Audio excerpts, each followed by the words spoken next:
La Bible Louis II. Introduction à l'épître de Paul aux Colossiens. Colosse était une ville de la Phrygie, dans l'Asie mineure, située sur le Lycus, affluent du Méandre, non loin de la Odyssée et de Hiérapolis, où l'Évangile avait aussi pénétré. On trouve des ruines de l'ancienne Colosse près d'un bourg nommé Coné. Bien que l'apôtre Paul eût été 2 fois dans la Phrygie, il ne paraît pas qu'il se soit arrêté à Colosse, ou du moins qu'il ait été le fondateur de l'Église à laquelle il adresse cette lettre. Il est plus probable que ce titre appartient à Épaphras, qui y avait fait l'œuvre d'un fidèle évangéliste. Ce fut par lui aussi que Paul, prisonnier, reçut sur les églises d'Asie, sur celle de Colosse en particulier, des nouvelles qui nécessitèrent les sérieux avertissements renfermés dans cette lettre. Ce disciple était encore auprès de l'apôtre, lorsque celui-ci écrivit notre épître en même temps que celle aux Éphésiens et à Philémon. Ces 3 épîtres furent portées en Asie par Tychique et par Onésime que Paul renvoyait à son maître. Ces lettres furent écrites soit pendant la captivité de Paul à Césarée, soit pendant sa première captivité à Rome. L'authenticité de l'épître aux Colossiens ne saurait être contestée. Elle a pour elle tous les témoignages de l'Antiquité. Une question qui importerait beaucoup à l'intelligence complète de cet épître, mais sur laquelle nous ne possédons d'autres données certaines que celles que l'on peut déduire de l'épître même, serait celle-ci. Quelles étaient les erreurs que combat l'apôtre et contre lesquelles il met en garde les chrétiens restés fidèles au pur évangile? Laissant de côté toutes les hypothèses qu'on a hasardées sur cette question, nous nous en tiendrons aux indications suivantes qui ressortent assez naturellement des paroles mêmes de l'apôtre. L'Église de Colosse, composée en grande partie de païens convertis, était dans un état spirituel dont l'apôtre pouvait se réjouir, mais elle se trouvait menacée, comme les autres églises d'Asie, par l'intrusion de fausses doctrines. Ceux qui propageaient ces erreurs n'étaient pas des philosophes juifs restés étrangers au christianisme, ainsi que plusieurs l'ont admis, car, dans ce cas, ils auraient été peu dangereux pour les églises, et l'apôtre se serait à peine occupé d'eux. C'étaient plutôt des chrétiens judaïsants, encore attachés à leurs traditions et aux rudiments du monde, à l'observation de préceptes concernant les aliments, les sabbats, les fêtes, la circoncision. L'apôtre leur oppose l'affranchissement de ces préceptes par la mort de Christ. Mais il ne faudrait pas confondre ces faux docteurs avec ceux dont l'apôtre combat les tendances pharisaïques et légales dans l'épître aux Galates. Il a en vue des hommes qui, trouvant l'évangile trop simple et trop humiliant pour leurs orgueilleuses spéculations, bâtissaient sur leur tradition un système de théosophie mystique et ascétique qu'ils décoraient du nom de philosophie. Ils portaient leurs spéculations sur le monde des esprits, ainsi que toutes les sectes postérieures qui formèrent le gnosticisme. Ils concevaient Dieu comme absolument séparé du monde, ne pouvant entrer en rapport avec lui que par des êtres intermédiaires, et ils en avaient déduit comme conséquence pratique une sorte de culte rendu aux anges, auquel ils attribuaient une grande puissance, peut-être même la création du monde, tandis que Christ n'était à leurs yeux que la première de ces créatures. De là, le soin que prend l'apôtre d'établir la vraie doctrine relative à Christ, le Fils de Dieu, par qui ont été créées toutes choses, dans lequel habite toute la plénitude de la divinité, et en qui tout a été réconcilié avec Dieu. Enfin, voyant dans la matière, dans le corps, la source du péché, il s'exerçait par des privations et des macérations à atteindre une fausse spiritualité, qui à leurs yeux était la sanctification. Paul oppose à tout cela l'œuvre parfaite de Christ, sa mort, sa résurrection, par lesquelles il a assuré à tout notre être une entière victoire sur le péché et la mort. L'apôtre estimait que ces erreurs exposaient les fidèles au danger d'être ébranlés dans leur foi, de ne pas marcher simplement en Christ tel qu'il l'avait appris, d'être séduits, enfin, par ceux qui, tout en faisant profession de christianisme, ne retenaient pas le chef. Aussi l'épître aux Colossiens est-elle principalement dirigée contre ces erreurs qui ont depuis longtemps disparu, tandis que la parole de vérité qui les dissipa nous est restée intacte. Cette parole exerce encore sa puissance pour démolir et pour rebâtir, car si les formes de l'erreur changent, l'essence en reste la même dans tous les âges de l'Église, parce qu'elle renaît sans cesse du cœur où règne le péché. Elle a donc toujours besoin de la réfutation par la parole de Dieu. Le point central de l'erreur qui menaçait de séduire les Colossiens consistait à chercher la sagesse et la sainteté hors de Christ, dans les spéculations et les imaginations de son propre esprit, dans des œuvres légales des mortifications. Avec ces tendances, de quelque forme qu'elles se revêtent, grandit toujours la plante vénéneuse de la présomption dans des cœurs enflés d'orgueil. Cette parole de l'apôtre sera donc de tous les temps, et particulièrement du nôtre, où abonde la propre sagesse. En Christ sont cachés tous les trésors de la sagesse et de la science. Quiconque se pénètre de cette profonde vérité y gagnera en même temps le plus précieux trésor, l'humilité, qui ne se rencontre jamais avec la prétendue sagesse des hommes. Le but qu'avait l'apôtre en écrivant cette lettre se trouve naturellement indiqué par les données qui précèdent. Selon sa coutume, il procède en exposant d'abord la doctrine qui ici devait servir à détruire l'erreur, puis il adresse à ses lecteurs des exhortations relatives à la vie chrétienne. Il y a donc dans cet écrit deux parties assez distinctes, l'une dogmatique, l'autre morale. La première partie, chapitres 1 et 2. Au chapitre 1, Salutations apostoliques, versets 1 et 2. Action de grâce à Dieu pour la foi et la charité des chrétiens de Colosse, versets 3 à 8. Prière pour leur avancement spirituel, versets 9 à 12. Afin de préparer ses lecteurs aux avertissements qui vont suivre, Paul rappelle la rédemption accomplie en Christ, la divinité souveraine du Sauveur, en qui ils ont trouvé la réconciliation avec Dieu, pourvu qu'ils demeurent fermes dans leur foi. Versets 13 à 23. L'apôtre se réjouit de souffrir pour l'Évangile, ayant été établi de Dieu comme dispensateur du mystère de la réconciliation, seul capable de rendre tout homme accompli en Jésus-Christ. Les versets 24 à 29. Son ardent désir, le sujet de ses combats, même pour ceux qu'il ne connaît pas personnellement, c'est qu'ils croissent dans la pleine connaissance de ce consolant mystère qui renferme tous les trésors de la sagesse et de la science. Chapitre 2, versets 1 à 3. L'apôtre aborde directement les erreurs qu'il a en vue, que nul ne vous séduise par de vains raisonnements ou par une fausse philosophie, puisque toute vérité a été pleinement révélée et toute rédemption pleinement accomplie en Christ. Les versets 4 à 15. Que personne ne vous asservisse en vous prêchant une légalité contraire à la liberté chrétienne, une fausse spiritualité, qui serait un reniement du chef et une sainteté imaginaire qui consisterait à mortifier le corps en laissant subsister l'orgueil.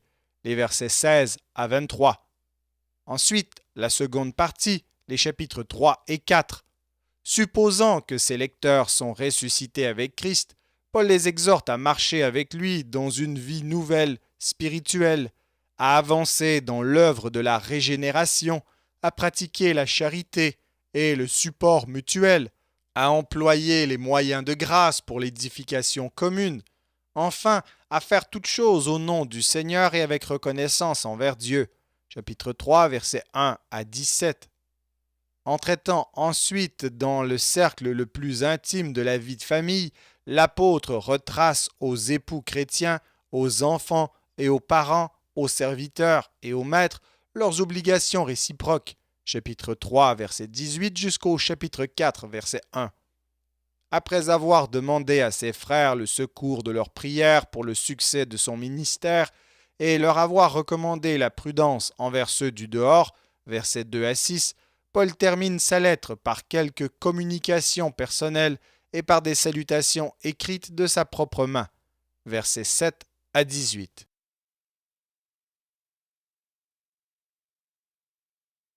Épître de Paul aux Colossiens, chapitre 1. Paul, apôtre de Jésus-Christ par la volonté de Dieu, et le frère Timothée, aux saints et fidèles frères en Christ qui sont à Colosse, que la grâce et la paix vous soient données de la part de Dieu notre Père.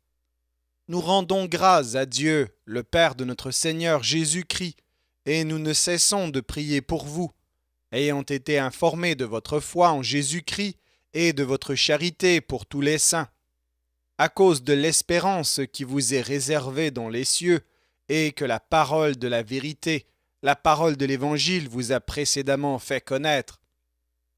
Il est au milieu de vous, et dans le monde entier. Il porte des fruits, il va grandissant, comme c'est aussi le cas parmi vous depuis le jour où vous avez entendu et connu la grâce de Dieu conformément à la vérité, d'après les instructions que vous avez reçues d'Épaphras, notre bien-aimé compagnon de service, qui est pour vous un fidèle ministre de Christ, et qui nous a appris de quelle charité l'Esprit vous anime. C'est pour cela que nous aussi, depuis le jour où nous en avons été informés, nous ne cessons de prier Dieu pour vous, et de demander que vous soyez remplis de la connaissance de sa volonté, en toute sagesse et intelligence spirituelle, pour marcher d'une manière digne du Seigneur et lui être entièrement agréable, portant des fruits en toutes sortes de bonnes œuvres, et croissant par la connaissance de Dieu, fortifiés à tous égards par sa puissance glorieuse, en sorte que vous soyez toujours et avec joie persévérants et patients. Rendez grâce au Père qui vous a rendu capable d'avoir part à l'héritage des saints dans la lumière, qui nous a délivrés de la puissance des ténèbres et nous a transportés dans le royaume du Fils de son amour, en qui nous avons la rédemption, la rémission des péchés. Il est l'image du Dieu invisible, le premier-né de toute la création, car en lui ont été créées toutes les choses qui sont dans les cieux et sur la terre, les visibles et les invisibles, trône, dignité, domination, autorité. Tout a été créé par lui et pour lui. Il est avant toute chose, et toute chose subsiste en lui. Il est la tête du corps de l'Église. Il est le commencement, le premier-né d'entre les morts, afin d'être en tout le premier. Car Dieu a voulu que toute plénitude habitât en lui. Il a voulu par lui réconcilier tout avec lui-même, tant ce qui est sur la terre que ce qui est dans les cieux, en faisant la paix par lui par le sang de sa croix. Et vous, qui étiez autrefois étrangers et ennemis par vos pensées, par vos mauvaises œuvres, il vous a maintenant réconciliés par sa mort dans le corps de sa chair, pour vous faire paraître devant lui saints, irrépréhensibles et sans reproche, si du moins vous demeurez fondés et inébranlables dans la foi, sans vous détourner de l'espérance de l'Évangile que vous avez entendu, qui a été prêché à toute créature sous le ciel, et dont moi, Paul, j'ai été fait ministre. Je me réjouis maintenant dans mes souffrances pour vous, et ce qui manque aux souffrances de Christ, je l'achève en ma chair pour son corps, qui est l'Église. C'est d'elle que j'ai été fait ministre selon la charge que Dieu m'a donnée auprès de vous, afin que j'annonçasse pleinement la parole de Dieu, le mystère caché de tout temps et dans tous les âges, mais révélé maintenant à ses saints, à qui Dieu a voulu faire connaître quelle est la glorieuse richesse de ce mystère parmi les païens, savoir Christ en vous, l'espérance de la gloire. C'est lui que nous annonçons, exhortant tout homme et instruisant tout homme en toute sagesse, afin de présenter à Dieu tout homme devenu parfait en Christ. C'est à quoi je travaille en combattant avec sa force qui agit puissamment en moi.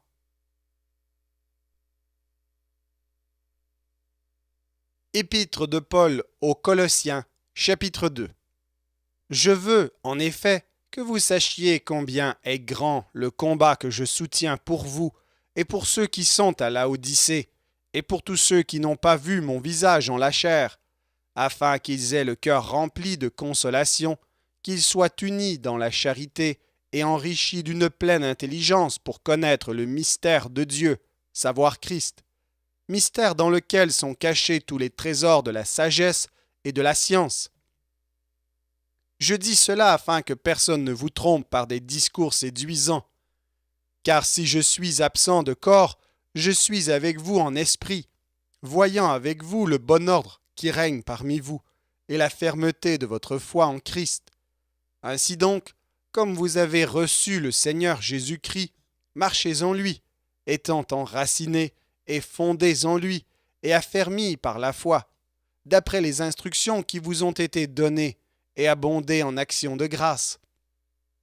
Prenez garde que personne ne fasse de vous sa proie par la philosophie et par une vaine tromperie, s'appuyant sur la tradition des hommes, sur les rudiments du monde, et non sur Christ. Car en lui habite corporellement toute la plénitude de la divinité.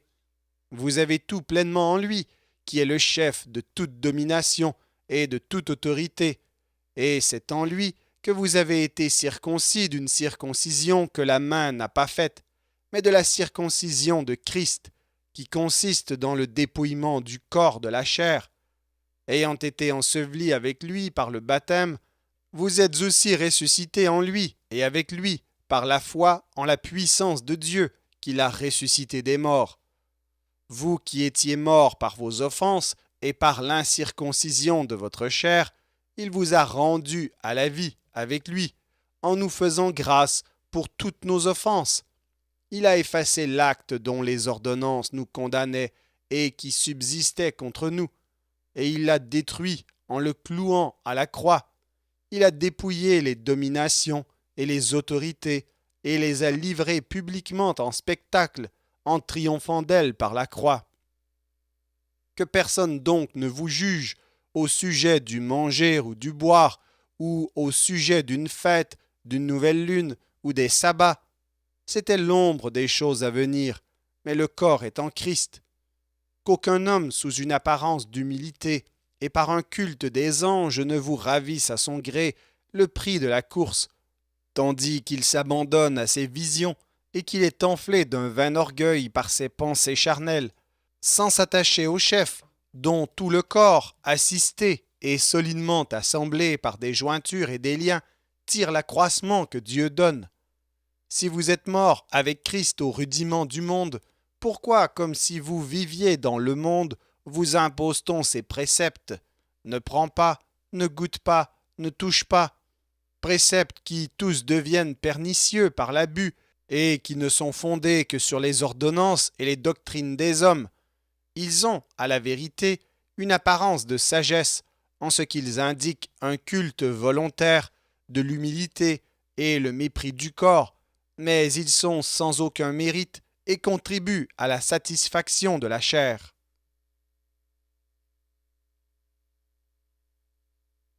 Épître de Paul aux Colossiens, chapitre 3. Si donc vous êtes ressuscités avec Christ, cherchez les choses d'en haut, où Christ est assis à la droite de Dieu. Affectionnez-vous aux choses d'en haut, et non à celles qui sont sur la terre. Car vous êtes morts, et votre vie est cachée avec Christ en Dieu. Quand Christ, votre vie, paraîtra, alors vous paraîtrez aussi avec lui dans la gloire. Faites donc mourir les membres qui sont sur la terre, l'impudicité, l'impureté, les passions, les mauvais désirs et la cupidité, qui est une idolâtrie. C'est à cause de ces choses que la colère de Dieu vient sur les fils de la rébellion, parmi lesquels vous marchiez autrefois, lorsque vous viviez dans ces péchés. Mais maintenant, renoncez à toutes ces choses, à la colère, à l'animosité, à la méchanceté, à la calomnie, aux paroles déshonnêtes qui pourraient sortir de votre bouche. Ne mentez pas les uns aux autres, vous étant dépouillés du vieil homme et de ses œuvres, et ayant revêtu l'homme nouveau, qui se renouvelle dans la connaissance selon l'image de celui qui l'a créé. Il n'y a ici ni grec, ni juif, ni circoncis, ni incirconcis, ni barbare, ni scythe, ni esclave, ni libre, mais Christ est tout et en tous. Ainsi donc, comme des élus de Dieu, saints et bien-aimés, revêtez-vous d'entrailles de miséricorde, de bonté, d'humilité, de douceur, de patience. Supportez-vous les uns les autres, et si l'un a sujet de se plaindre de l'autre, pardonnez-vous réciproquement. De même que Christ vous a pardonné, pardonnez-vous aussi. Mais par-dessus toutes ces choses, revêtez-vous de la charité, qui est le lien de la perfection, et que la paix de Christ, à laquelle vous avez été appelés pour former un seul corps, règne dans vos cœurs, et soyez reconnaissants. Que la parole de Christ habite parmi vous abondamment. Instruisez-vous et exhortez-vous les uns les autres en toute sagesse, par des psaumes, par des hymnes, par des cantiques spirituels, chantant à Dieu dans vos cœurs sous l'inspiration de la grâce. Et quoi que vous fassiez, en parole ou en œuvre, faites tout au nom du Seigneur Jésus, en rendant par lui des actions de grâce à Dieu le Père. Femmes, soyez soumises à vos maris, comme il convient dans le Seigneur. Maris, aimez vos femmes, et ne vous aigrissez pas contre elles. Enfants, obéissez en toutes choses à vos parents, car cela est agréable dans le Seigneur. Pères, n'irritez pas vos enfants, de peur qu'ils ne se découragent. Serviteurs, obéissez en toutes choses à vos maîtres selon la chair, non pas seulement sous leurs yeux, comme pour plaire aux hommes, mais avec simplicité de cœur, dans la crainte du Seigneur. Tout ce que vous faites, faites-le de bon cœur, comme pour le Seigneur, et non pour des hommes, sachant que vous recevrez du Seigneur l'héritage pour récompense. Servez Christ, le Seigneur, car celui qui agit injustement recevra selon son injustice, et il n'y a point d'acception de personne.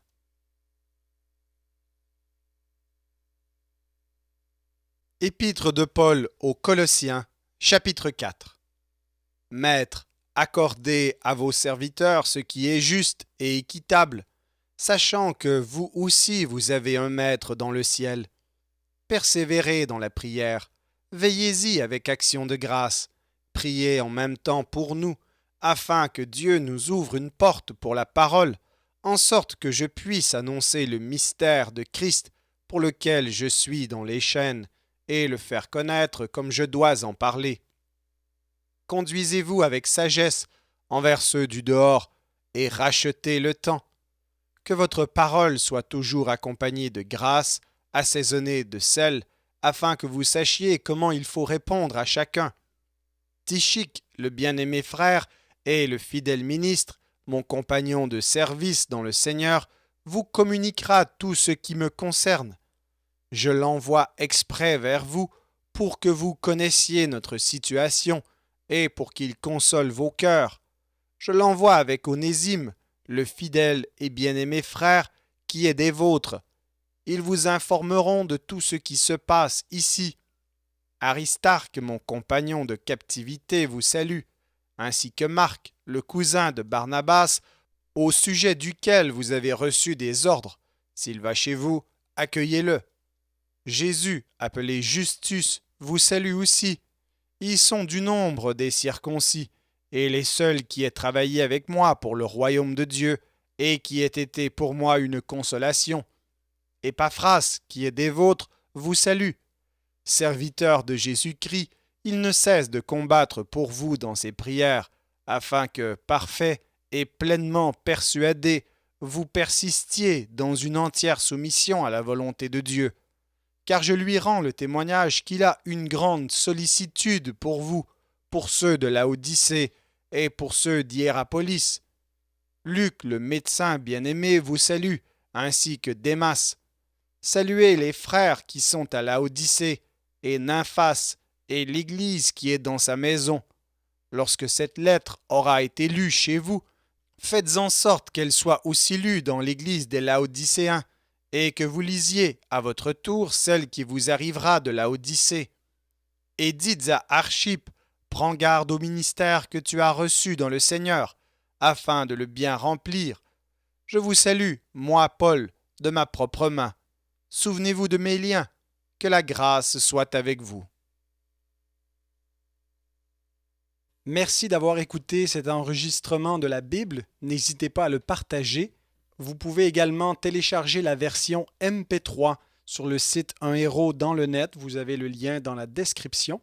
En visitant notre chaîne, vous allez également trouver d'autres versions de la Bible en audio, ainsi que plusieurs ressources pour étudier la parole de Dieu. Toutes ces ressources sont mises à votre disposition gratuitement. N'hésitez pas de nous faire un don si le Seigneur vous le met à cœur en utilisant le lien qui est également dans la description. Merci encore et que Dieu vous bénisse.